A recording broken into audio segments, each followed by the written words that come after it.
अजान और फैसल दोनों भाई घर के करीब एक स्कूल में इकट्ठे पढ़ने जाते थे। आदिल छठी और मुदस्सिर 5वीं जमात में पढ़ता था। उनको स्कूल जाते वक्त उम्मी जान की तरफ से लंच बॉक्स मिलते थे जिसमें खाने पीने की सेहत बख्श अशिया मौजूद होती थी। अम्मी इन दोनों को 20-20 रुपए भी देती थी ताकि अगर कभी ज़रूरत पड़े तो उनके पास पैसे मौजूद हों। अजान कदरे फजूल खर्च था। वो लंच बॉक्स मिलने के बावजूद रोज़ 20 रुपए भी खर्च कर लेता था, जबकि फैसल किफ़ायत शियार था। लंच बॉक्स में मिलने वाली चीज़ें इसके लिए काफ़ी होती थीं। वो रोज़ के मिलने वाले 20 रुपए बचा लेता। वो अपने जमा किए पैसों से अपनी कई ज़रूरतें पूरी कर लेता था। कभी कोई किताब खरीद लेता, कभी रंगदार पेंसिलें वगैरह। अजान उसे कंजूस मक्खी चूस कहता था। शुरू में वो चढ़ता था, फिर उम्मी ने इसे बचत करने की अहमियत बताकर समझाया तो उसने चढ़ना छोड़ दिया। जब इसने चढ़ना छोड़ दिया तो अजान ने इसे चढ़ाने का सिलसिला भी ख़त्म कर दिया। हाल ही में स्कूल की कैंटीन के बराबर में एक नई दुकान का इजाफा हुआ जिसमें बहुत सी चॉकलेट्स और जूसेस वगैरह रखे गए थे। अजान को चॉकलेटें बहुत पसंद थीं। अजान अपने 20 रुपए लेकर कैंटीन पर गया तो मज़ेदार चॉकलेटों पर उसकी नज़र पड़ी। अंकल, ये वाली चॉकलेट कितने की है? अजान ने मतलूबा चॉकलेट की तरफ इशारा किया। 50 रुपए की, कैंटीन वाले अंकल ने मुस्करा कर बताया। मगर मेरे पास तो 20 रुपए हैं, ये चॉकलेट कैसे खरीदूं? अजान ने चंद लम्हे सोच में गुजारे और फिर पलट गया। क्या हुआ? काउंटर के पीछे खड़े हुए अंकल ने पूछा। असल में मुझे वो चॉकलेट लेनी थी, मगर मेरे पास पैसे कम हैं।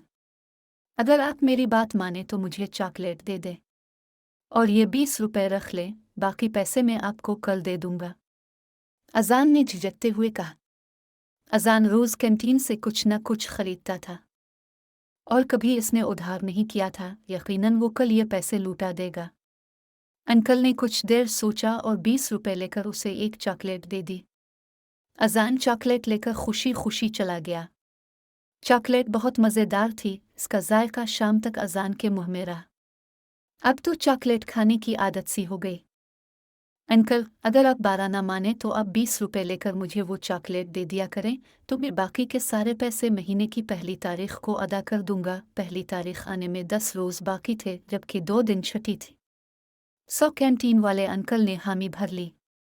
अजान रोज़ 20 रुपए देकर वो चॉकलेट ले लेता और आंखें बंद करके चॉकलेट के मज़े उड़ाता। आँख तो उसकी महीने की पहली तारीख को खुली जब अंकल ने इसे हिसाब बेबाक करने के लिए कहा। अब तो अजान बहुत घबराया। इसके पास पैसे कहाँ थे जो वो देता, और अगर घर में बताता तो उम्मी अबू की डांट सुननी पड़ती जो उधार के सख्त खिलाफ थे। उनके घर का उसूल था कि चीज़ ना मिले तो इसके बगैर गुजारा कर लिया जाए, मगर उधार से बचा जाए। अब मैं क्या करूं? अजान ने परेशानी से सोचा। कई रोज़ अंकल तकाजा करते रहे और अजान उन्हें टालता रहा। अजान ने वहाँ से चीज़ें लेनी छोड़ दे। अगर रोज़ के 20 रुपए भी दूं तो कितने दिन लग जाएंगे? पता नहीं अंकल माने या ना माने, मगर चलकर बात करता हूँ। अजान ने छठी के बाद कैंटीन वाले अंकल से बात की तो वो राज़ी ना हुए। बोले, मुझे अपने सारे पैसे इकट्ठे चाहिए, वो भी कल, वरना मैं तुम्हारा बस्ता अपने पास रख लूँगा। अंकल ने रूखे से अंदाज में कहा। अजान, ये तुम्हारा कैलकुलेटर तुम क्लास में भूल आए थे।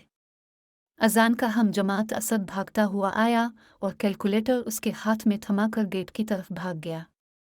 लाओ, ये कैलकुलेटर दो मुझे और जब पैसे दोगे उसे वापस ले जाना। कैंटीन वाले अंकल ने इसका मजाक उड़ाया। फैसल कब से गेट के पास खड़ा अजान का इंतज़ार कर रहा था, मगर वो अभी तक नहीं आया था।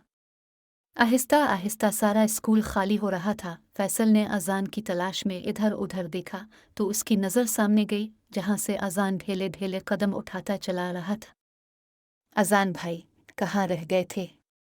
चलीं, जल्दी घर चलीं। फैसल ने अजान का हाथ थामकर उसके चेहरे की तरफ देखा तो उसे इसकी आंखों में आंसू नजर आए। क्या हुआ अजान भाई? रुक क्यों रहे हैं? फैसल फिक्रमंद हुआ तो अजान ने इसे सारी बात बता दी। अजान भाई, अपने उधार क्यों लिया? पता है ना, उम्मी बाबा खुद भी उधार से बचते हैं और हमें भी उधार से मना करते हैं। फैसल के कहने पर अजान चढ़ गया। पता है सब कुछ मुझे, बस हो गई गलती, मगर अब क्या करूं? फैसल छोटा होने के बावजूद ज़्यादा समझदार था। आप आए मेरे साथ। अंकल, अजान भाई ने आपके कितने पैसे देने हैं? फैसल ने पूछा। 270 रुपये, कैंटीन वाले अंकल ने कहा तो फैसल ने अपना बस्ता नीचे रखा और उसके अंदर वाली जेब की जिप खोलकर इसमें से 500 रुपये का नोट निकाला। ये लें, प्लीज़ अपने पैसे ले लें और कैलकुलेटर वापस दे दें। कैंटीन वाले अंकल ने अपने पैसे वसूल किए, बाकी रकम और कैलकुलेटर फैसल के हाथ में दिया। शुक्रिया फैसल, तुमने आज मेरी जान बचा ली, गजान ने शर्मिंदगी से कहा। कोई बात नहीं भाई, मगर वादा करें अब आप कभी किसी से उधार नहीं लेंगे। बिल्कुल नहीं लूँगा, मेरी तौबा। मगर ये तो बताओ तुम्हारे पास इतने सारे पैसे कहाँ से आए और तुमने उन्हें स्कूल बैग में क्यों रखा हुआ था? मेरा वादा है कि मैं अगले महीने तुम्हारे सारे पैसे वापस कर दूंगा। अजान ने वादा किया तो फैसल मुस्करा दिया। अब अजान को किफ़ायत शियारी की अहमियत और उधार के नुकसान का एहसास हो गया था। इसके बाद अजान ने कभी किसी से उधार ना लिया और ना फजूल खर्ची की।